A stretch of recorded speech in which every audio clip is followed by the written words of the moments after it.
अस्सलाम वालेकुम, welcome to our channel Novelistan Urdu novels library. कैसे हैं आप सब लोग? इतने दिनों के बाद नॉवेलिस्तान पढ़ना मेरे लिए इतना अच्छा लग रहा है, मुझे इतना अच्छा फील हो रहा है। वरना मेरा दूसरा चैनल नॉवेल ज़ूलॉजी बनाया था, जब मैंने फ़र्स्ट टाइम नॉवेल ज़ूलॉजी बनाया और उसकी वीडियो बनाई तो मैंने 17 बार अपना वेलकम जो है डिलीट किया, क्योंकि हर बार मेरे मुंह से नॉवेलिस्तान निकलता था, नॉवेल ज़ूलॉजी मुंह पे चढ़ ही नहीं रहा था।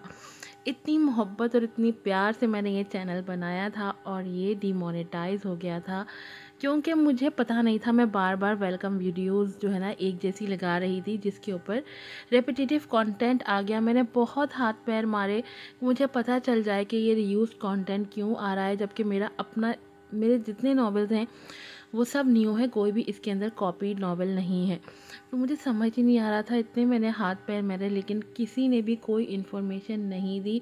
आखिरकार 7 महीने के बाद मेरी एक फ्रेंड है, राइटर हैं वो भी, सनाया ख़ान। सनाया ख़ान का चैनल भी डिमोनेटाइज हुआ था और उन्होंने अपील बनाई, क्योंकि सनाया के तो अपने रिटर्न नॉवेल्स होते हैं और वो तो कॉपी लगाती ही नहीं है किसी की, किसी दूसरे का, कोई किसी फ्रेंड किसी का नहीं, वो सिर्फ अपना लिखा हुआ ही नॉवेल लगाती हैं।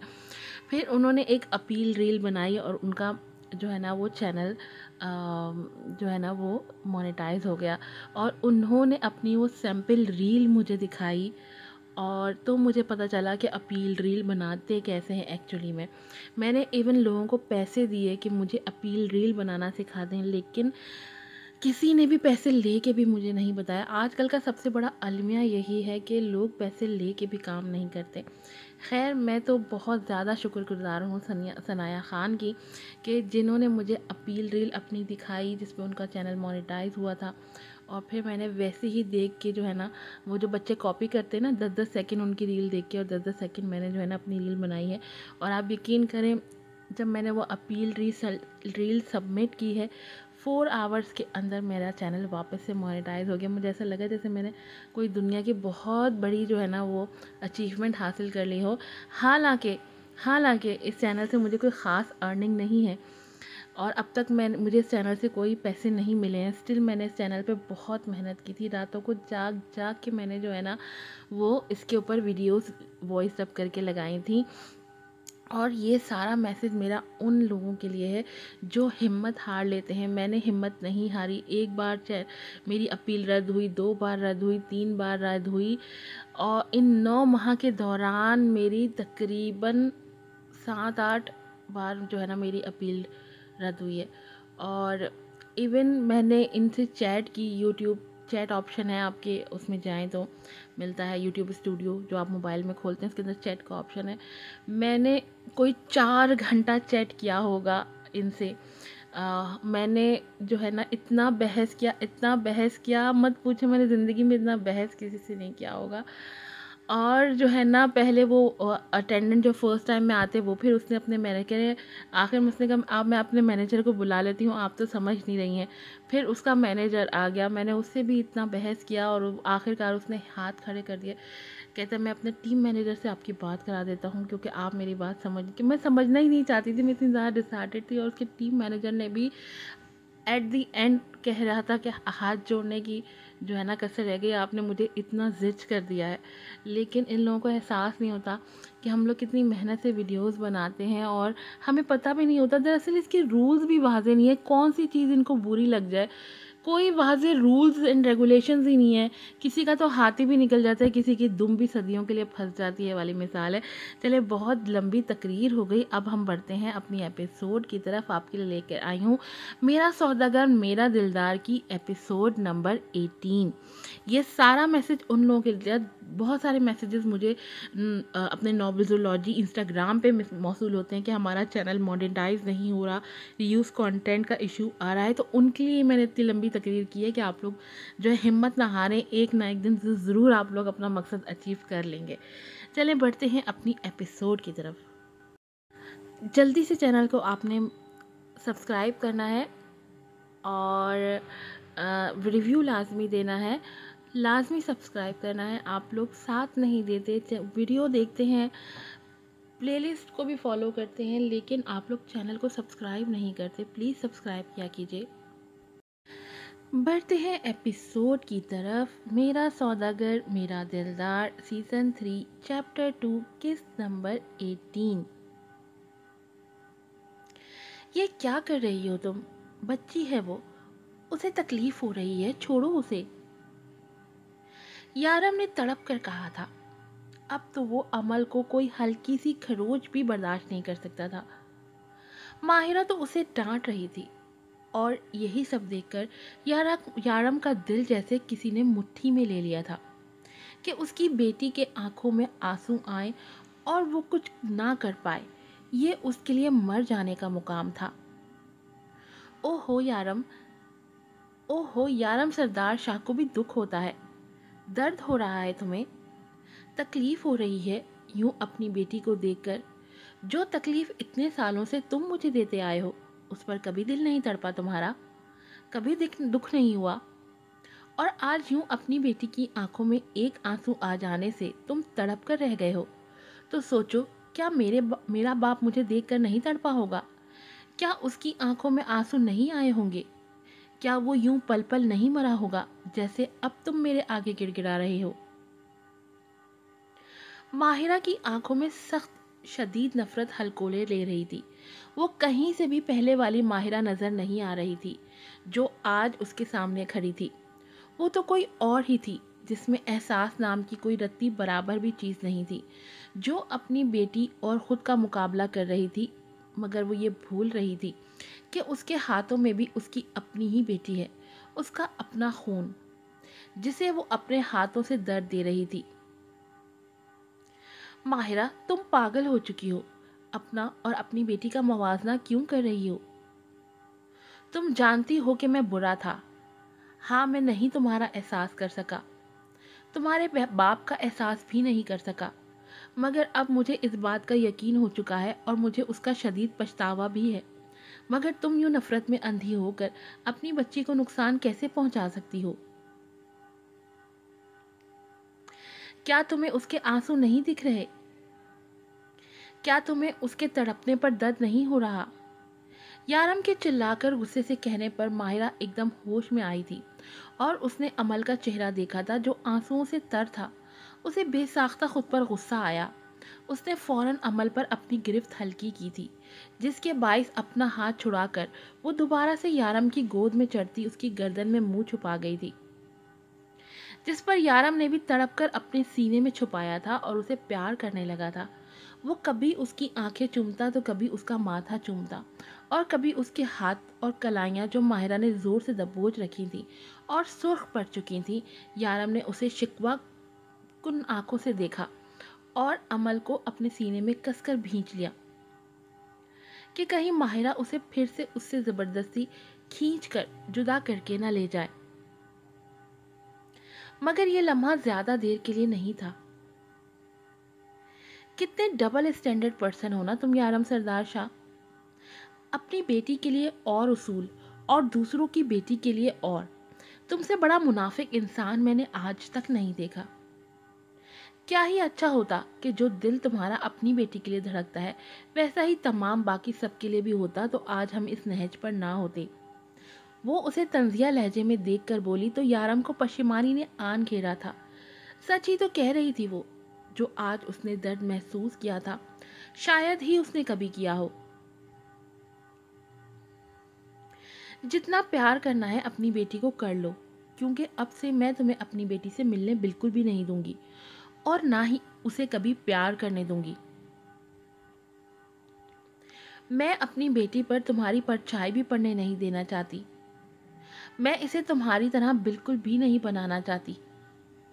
एहसास से आरी एक कठोर दिल इंसान जो दूसरों को बस अपना पैसा और ताकत दिखाकर झुकाना जानता हो और कुछ नहीं। वो काटदार लहजे में उस पर एक के बाद एक ताक ताक कर वार करते हुए बोली तो यारम ने अपनी सुर्ख रंग आंखें उठाकर उसकी नज़रों में देखा था और सिर्फ एक बात कही थी। सच कहूँ मायरा, फिलहाल मेरे से बचने से ज़्यादा तो अमल को तुम्हारे से बचने की ज़रूरत है, क्योंकि आज मुझे तुम में अपने माजी की परछाई महसूस हो रही है। यारम ने तंज नहीं किया था उसने तो सिर्फ एक बात कही थी जो मायरा को बर्छी की तरह लगी थी। ऐसा लग रहा था किसी ने उसका दिल नोच कर रख दिया हो और उसका सीना जख्मी जख्मी हो गया हो। तुम्हारी हिम्मत कैसे हुई ये बात करने की? इतने लोगों का दिल दुखाकर, उन्हें मौत के घाट उतारकर अब भी तुम ये बात कह रहे हो मुझसे? वो तो पागल ही हो उठी थी। गुस्से से अमल को छीना था यारम से, जिस पर वो एक बार फिर तड़पा था, मगर सद अफसोस मजबूरी तो ये थी कि वो अपनी टांगों पर चल भी नहीं सकता था। बाबा, बाबा, अमल उसे देखकर और ऊंचा ऊंचा रोने लगी थी, जिस पर यारम को अपना दिल फटता हुआ महसूस हो रहा था, मगर माहिरा संगदिल बन चुकी थी। अगर है तुम में हिम्मत, अपनी बेटी को दोबारा पाना चाहते हो, तो अपनी इन बेजान टांगों पर चलकर मेरे सामने आओ और अपनी बेटी को मांगो मुझसे। है इतनी हिम्मत तुम में? अगर है तो फिर बात करना, क्योंकि मैं किसी अपाहिज को अपनी बेटी की जिम्मेदारी नहीं दे सकती, और तुम्हें देखकर ये लगता नहीं कि तुम कभी चल पाओगे। उसे तंजिया मुस्कुराहट से देखती, अपनी आंखों पर ग्लासेस सजाते हुए अमल को उठाकर जबरदस्ती ले जाती बाहर जा चुकी थी, जिस पर यारम ने उसके पीछे बढ़ना चाहा, मगर वो लड़खड़ाकर अपनी कुर्सी से नीचे गिरा था और जमीन पर मुक्के मारते हुए शिद्दत से चिल्लाते हुए अपनी बेबसी पर रो दिया था। आखिर क्यों हो गया था वो अपाहज? क्यों नहीं थी उसके पास ये ताकत कि वो अपने पैरों पर चलकर अपनी बेटी को माहिरा से ले सकता? आखिर क्यों था वो इतना बेबस? उसकी आंखों से निकलते हुए एक एक आंसू में पछतावा था, गम था, दर्द था, और पता नहीं कौन सा कर्ब जिसे वो अपनी आंखों से बहाकर छुटकारा हासिल करना चाहता था और फिर से मजबूत बनना चाहता था, ताकि वो अपनी बेटी को अपने दम पर पा सके। उसने अपने हाथों पर जोर डालते हुए खुद को उठाने की कोशिश की, मगर वह उठकर बैठ तो गया, मगर अपनी टांगों पर फिर भी खड़ा ना हो पाया। उसे यूं अपने आप से लड़ते देख बाहर छुप कर खड़ी माहिरा की आंखें भी रोने के बायस सुर्ख पड़ चुकी थी। उससे और देखा ना गया तो वहां से शकस्ता कदम लेकर जा चुकी थी। यमामा और मोमिन की शादी की तैयारियां लगभग शुरू हो चुकी थी। ऐसे में सरदार सिर्फ और सिर्फ अफवाफ के इर्द गिर्द मंडलाता रहता था, जिसे वो सिरे से ही नजरअंदाज कर देती थी। वो नहीं चाहती थी कि सरदार को अभी पता चले उसकी बीमारी के बारे में, लेकिन वो ये भी जानती थी कि अगर उसने सरदार को अपने करीब आने दिया तो वो पलक झपकते ही पहचान जाएगा कि वो किसी परेशानी का शिकार है या उसकी सेहत दिन ब दिन गिरती जा रही है। अपने हलकों को छुपाने के लिए वो रोज़ कंसीलर का इस्तेमाल किया करती थी। हाय बेचारी अफ़ाफ, क्यों होता है लोगों के साथ? आम जिंदगी में भी यही होता है यार। जो इंसान जितना सफ़र करता है ना, फिर पता नहीं क्यों उसके साथ ये होता है। आज भी जब सरदार उसे बात करने की कोशिश करने लगा तो वो उसे नज़रें बचाती वहां से जा चुकी थी। इससे पहले कि वो उसे रोकता, जहान बीच में आ चुका था। वो अच्छी तरह अफाफ को कवर करना जानता था। अगर वो हर किसी से छुपाना चाहती थी तो जहान उसका पूरा पूरा साथ दे रहा था। अफाफ का इलाज चल रहा था, मगर अभी उसके इलाज में कोई भी बेहतरी नहीं आई थी।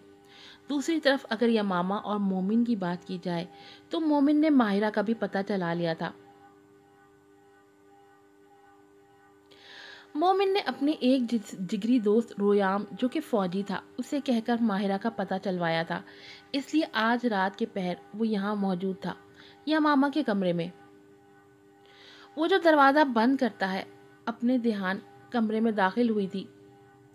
मोमिन को दीवार से चीख लगाए देखकर बुरी तरह से डर गई थी। तुम्हारी ये चोरों की तरह आने वाली आदत कब जाएगी? वो उस पर गहरा तंज करते बोली तो वो ज़ेरे लब मुस्कुरा दिया। जब तुम मुझे अपने शौहर होने की का दर्जा दोगी तो यकीनन मुझे चोरों की तरह नहीं आना पड़ेगा। वो कंधे उचकाता हुआ बोला तो यमामा कुड़ कर रह गई। उसके पास हर बात का जवाब हुआ करता था। बहुत तेज दिमाग नहीं चलता तुम्हारा? वो आंखें छोटे करते हुए बोली, तो वो एकदम उसके करीब आते हुए उसके इर्द गिर्द अपने बाजू टिकाता बोला, शुक्र करो दिमाग चलता है, तुम्हारी तो ना जुबान नहीं। वो दू बदू बोला तो यमामा गुस्से से कलस कर रह गई। शट अप, वो चिल्लाकर बोली। उप्स, मुझे सिर्फ शट अप एक ही चीज कर सकती है। वो उसके लबों को देखकर मानी खेजी से बोला तो वो अपने लब मुंह के अंदर दबाकर रह गई थी और इसकी इस मासूम हरकत पर वो कहकहा लगाकर रह गया था। फिक्र मत करो, अभी मुझ में अपने ससुर के गुण पूरी तरह नहीं आए। वो आंख दबाता हुआ उसे छेड़कर बोला तो उसे पीछे धक्का देकर रह गई।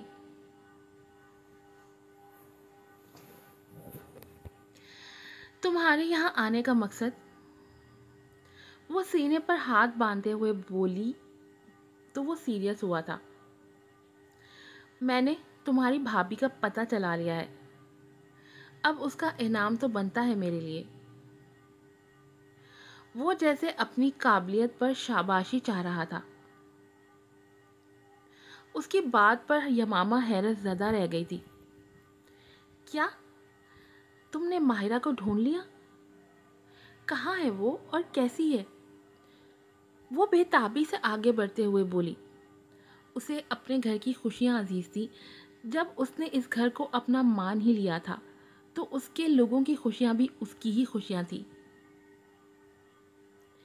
इतनी भी क्या जल्दी है यमामा साहिबा, अपना वादा तो याद होगा ना तुम्हें। तुम्हारी पहली शर्त मानकर मैंने तुमसे मंगनी का एजाज़ हासिल किया था और अब तुम्हारी दूसरी और तीसरी शर्त भी जीत चुका हूँ, इसलिए मुझे मंगनी वाले दिन ही निकाह करना है तुम्हारे साथ। वो उसे चारों तरफ से घेरते हुए बोला। वो नहीं चाहता था कि यमामा इनकार का एक भी जवाब दे उसे। और मैं कैसे मान लूँ कि तुम सच कह रहे हो? वो तीखी नज़रों से देखती हुई बोली। वो अलग बात थी कि वो दिल से जानती थी कि जो वो कहता है वो पूरा करके दिखाता है और यकीनन उसने माहिरा को ढूंढ लिया होगा, मगर माहिरा तक जाने के लिए उसे इस अड़ियल शख्स की बात माननी पड़ेगी। वो सोच कर रह गई। ये बात तो तुम भी जान गई हो कि मैं सच कह रहा हूँ, ये तुम्हारी आंखें बोल रही हैं। वो उसके बाल कानों के पीछे अड़सते हुए बोला तो उसके गाल सुर्ख हुए थे और वो बेसाख्ता उसकी इस हरकत पर पीछे हुई थी। अगर तुम मुझसे निकाह पर राजी हो जाती हो तो मैं तुम्हें एक और खुशखबरी देने के लिए तैयार हूँ। उसकी बात पर यमामा के पेट में मरोड़ उठने लगे थे। ऐसी क्या बात थी जो अब तक वो नहीं जानती थी? क्या ऐसी क्या बात है? वो तजस्सुस से पूछ बैठी, जिसकी जल्दबाजी पर वो मुस्कुराया था और मानी खेजी से उसकी तरफ एक एक कदम बढ़ाता हुआ बोला, नो बेबी, इस दुनिया में कुछ भी मुफ्त का नहीं मिलता। एक हाथ दो और एक हाथ लो। उसके हाथ में जो चीज़ मौजूद थी उसे देख यमामा की आंखें फटी की फटी रह गईं। ये वो क्या करना चाहता था उसके साथ? आज किस्त नंबर 18 थी। मेरे ख्याल में 19, 20, 21 तीन ही किस्तें बाकी रह गई हैं इसकी। और मैं चाहती हूँ कि आप बहुत अच्छे से इसके ऊपर रिव्यूज़ दें ताकि मैं जो है ना जल्दी जल्दी इसकी एपिसोड्स लगाऊँ। आज इसकी 18वीं एपिसोड आई है, कल 19वीं आएगी। सेकंड लास्ट और लास्ट एपिसोड आपको एक ही दिन मिल जाएगी, तो जल्दी से चैनल को सब्सक्राइब कर दें। And yes, I want to held out hope. मैं चाहती हूँ कि कोई भी मायूस ना रहे अगर आपका चैनल रीयूज़ कंटेंट की वजह से मोनेटाइज नहीं हो रहा। अगर आपका चैनल उर्दू नॉवेल्स का चैनल है तो आप मुझे कांटेक्ट कर सकते हैं। मेरे अबाउट में ईमेल आईडी रखी है जिस पे आप मुझे ईमेल कर सकते हैं। मैं आपको अपील रील बनाना सिखा दूंगी जिससे आप जो है ना अपील कर सकते हैं। और मैं 100% श्योर हूँ कि अगर आपने वाकई किसी का कंटेंट नहीं लगाया फिर भी आपके साथ ज़्यादती हो रही तो आप ये अपील रील लगाने के बाद अपना चैनल जो है ना वो मोनेटाइज करवा सकते हैं। दुआओं में याद रखिएगा। फिर मिलूंगी नई एपिसोड के साथ। अस्सलाम वालेकुम।